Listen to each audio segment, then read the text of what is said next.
even if we don't fight here at the Garden or in New York or in the States. So this fight is going to be in London, but I know there are going to be a lot of fans watching. I don't know which channel is going to broadcast in the States, or watching it in arena and going to come to Wembley, which is pretty much amazing as a big stage, probably the biggest stage I ever fought. Bern just mentioned I fought at a couple of stadiums, and I fought in front of 30, 40, 50, 60,000 people, but never in front of 90,000 people. That's my biggest arena. This is to me going to be our same biggest fight. I'm fighting a man that I was, is, and will be fan of. Since I watched Anthony Joshua winning the Olympic gold in 2012, I was right there in the arena, and it was amazing to watch that somebody's following in your footsteps.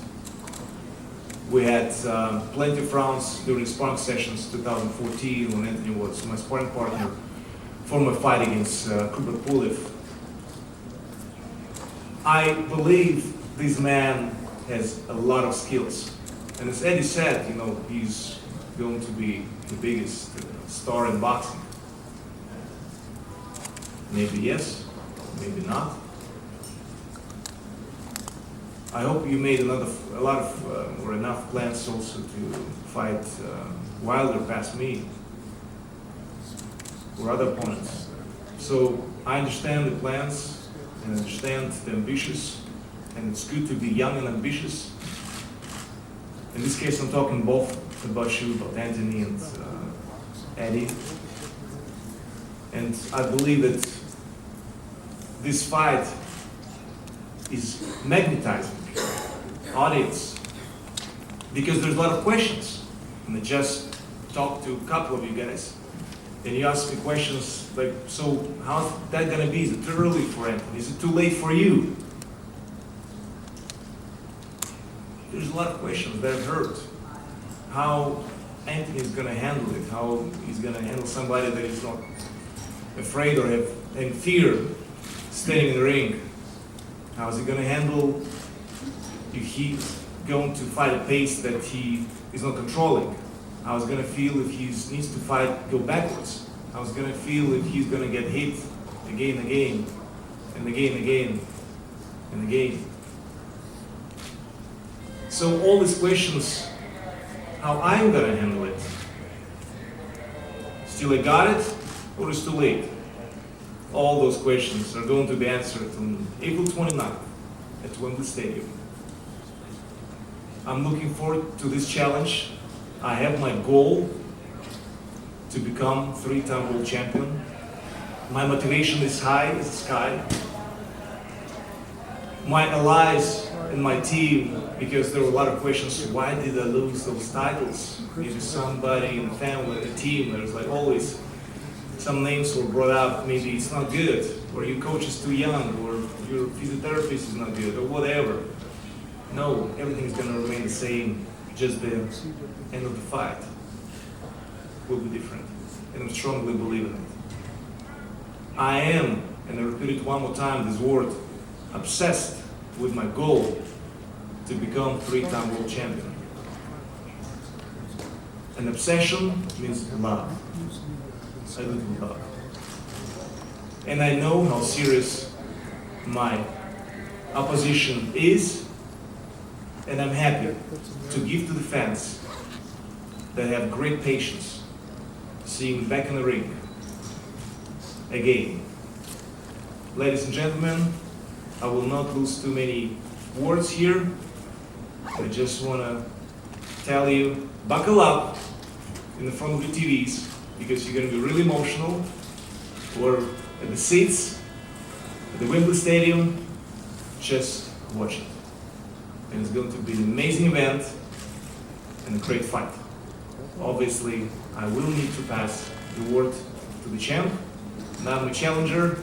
All the respect and good luck in the preparation to all what is gonna come up as a challenge to handle it well. So thank you for attention, and AJ, go ahead.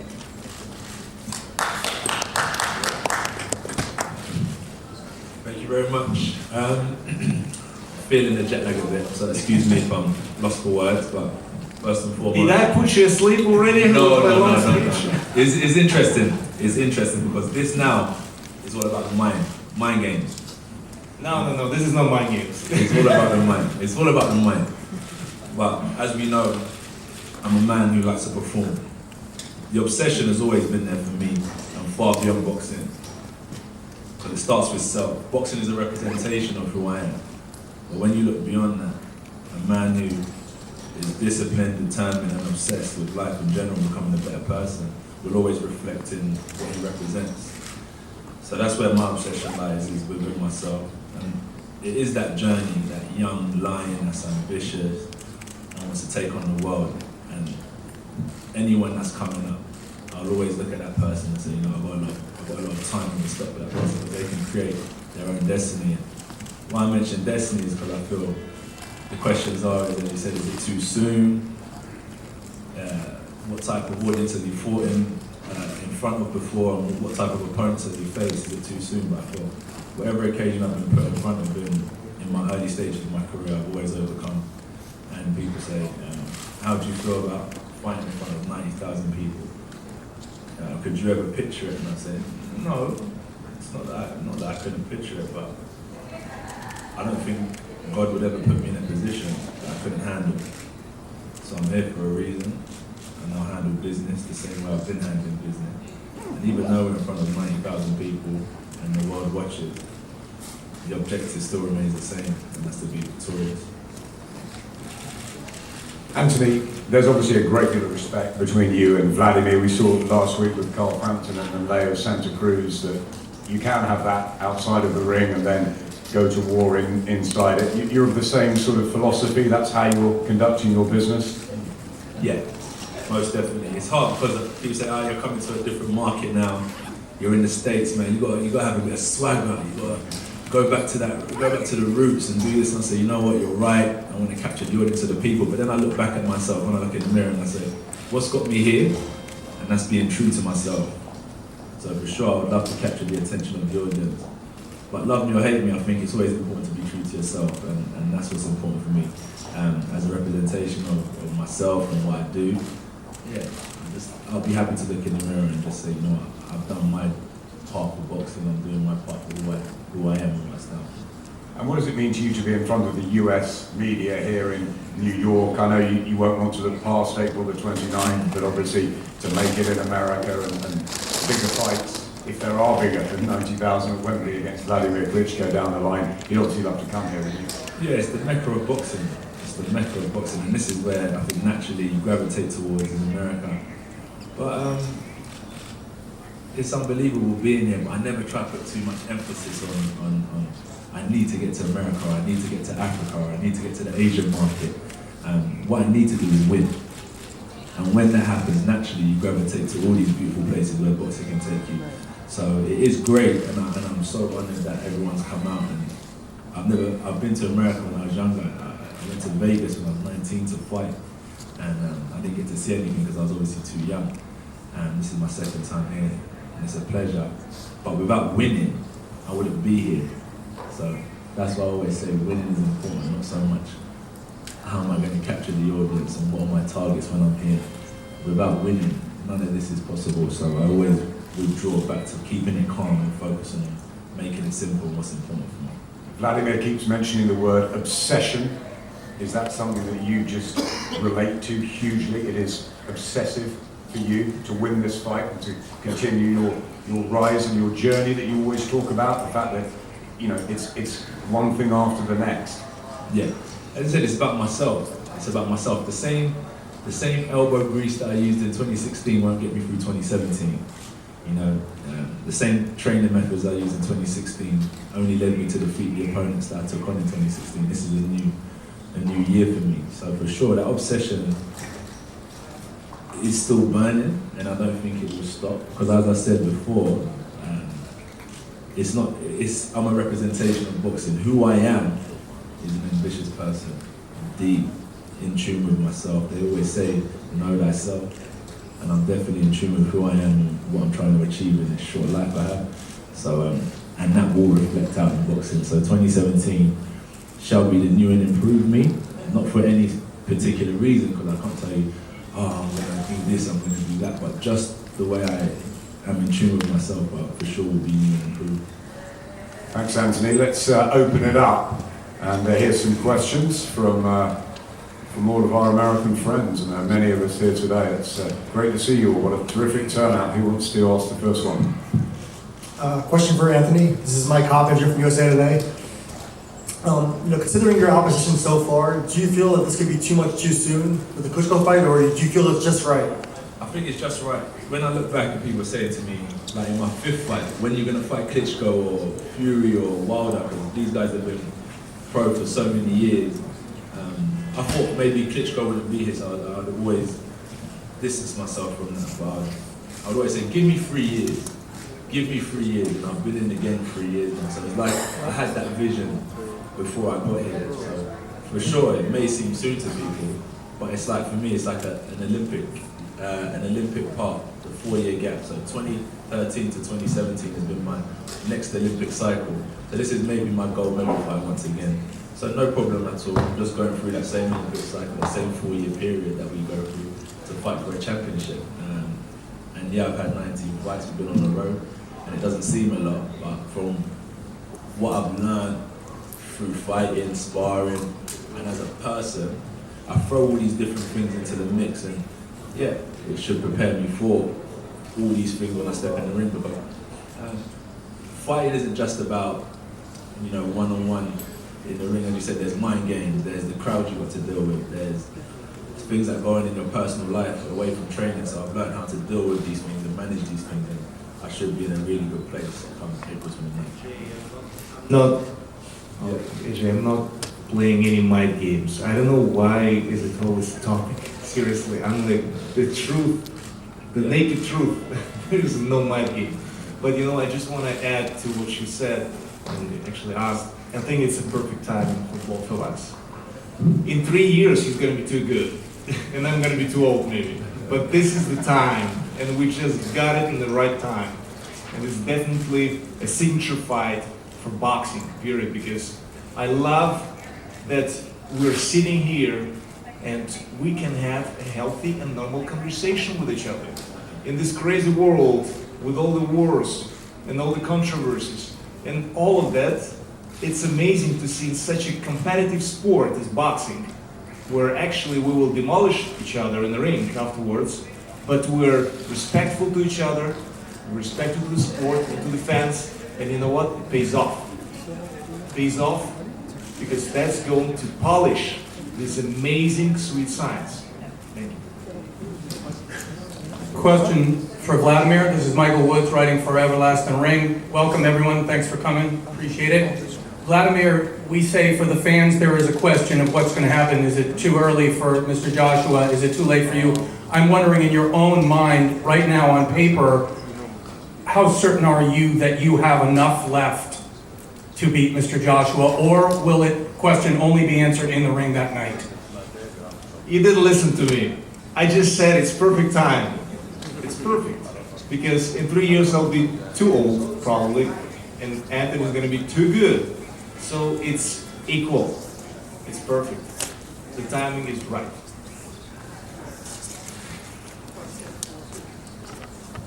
Question for Wladimir.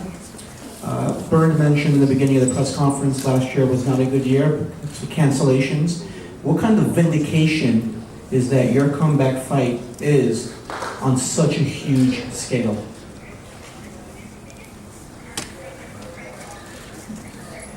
This is, to me, it's something that I've never been before, as I said, with the amount of people being involved, fans at the stadium. My opponent, I will answer this question to you. It's not early for Anthony to fight me. Think about Mike Tyson becoming the youngest with 20 years old. I mean, 20, it's a kid, to become world champion. So it's definitely, I think it should not be a question if it's too early for Anthony to fight me. The arena is the biggest stage I had, and I believe the same is with Anthony, and I think for a lot of fans around the world. I definitely think this fight is magnificent, it's extravaganza in sport of boxing, and believe it or not, but not probably, it's for sure going into the books of history. I don't know if in the recent history there was such a big fight in England. Not in the century for sure.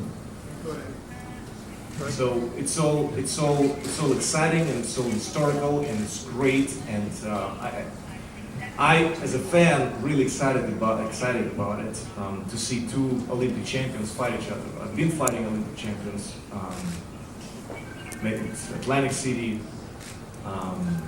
reverser, and I've been fighting Olympic champion from 2004, if I'm not wrong, Povetkin, and so this is another challenge for me. So this is third Olympic champion to fight, and it's something that is really exciting, and I love it. And I've been always supportive of Olympic sports and boxing, professional boxing, amateur boxing, involved in it, and cooperate with each other and work with each other, because it's all about the fans, and I think fans are getting what they were looking for.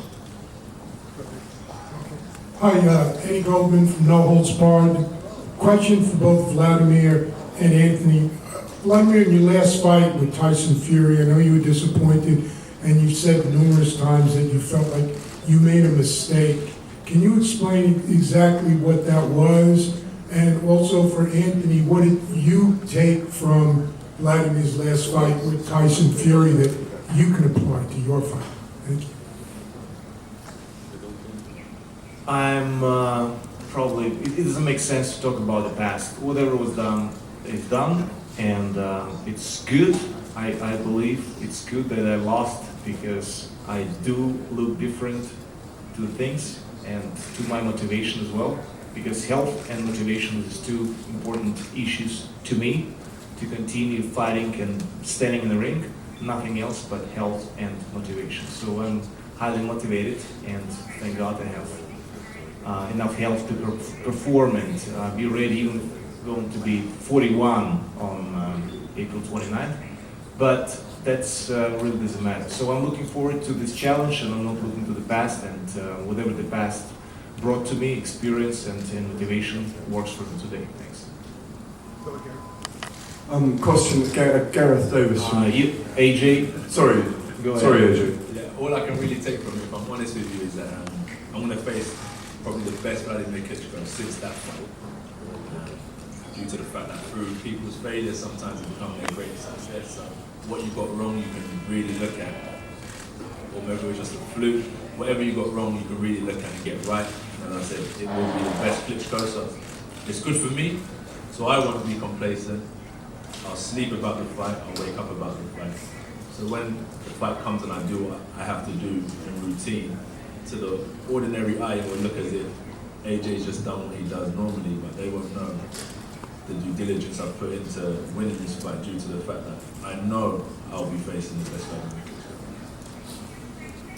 Sorry about that. Gareth Davis from the Telegraph in London. Can I ask Anthony?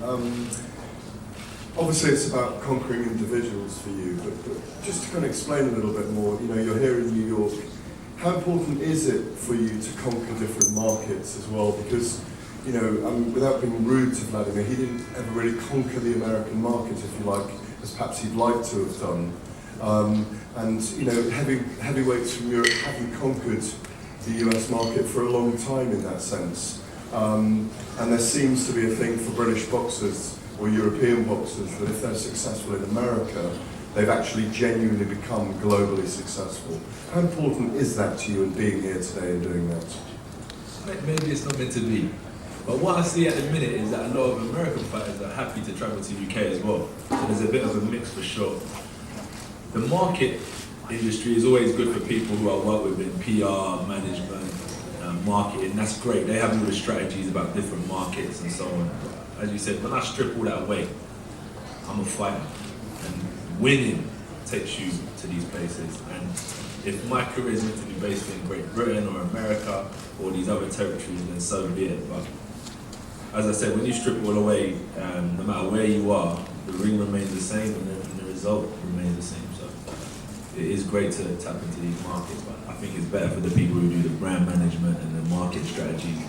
My mind should just stay on whether I fight in a car park or wherever I fight in Wembley Stadium, I should prepare the best way possible. Car parks, you don't go there. But you get the point. You get the point. Same question for both Wladimir and Eddie. Wladimir first, please. Is this the biggest heavyweight title fight since Lewis Tyson?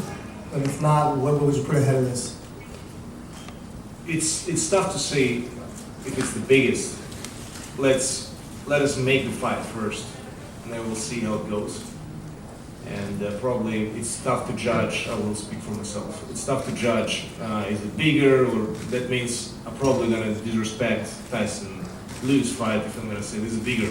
So all of those events were amazing for boxing, and I have a lot of respect for both fighters putting it together and stand in the ring and fight each other, because you cannot take down from anyone the performance, because you cannot dance alone, so you need an opponent.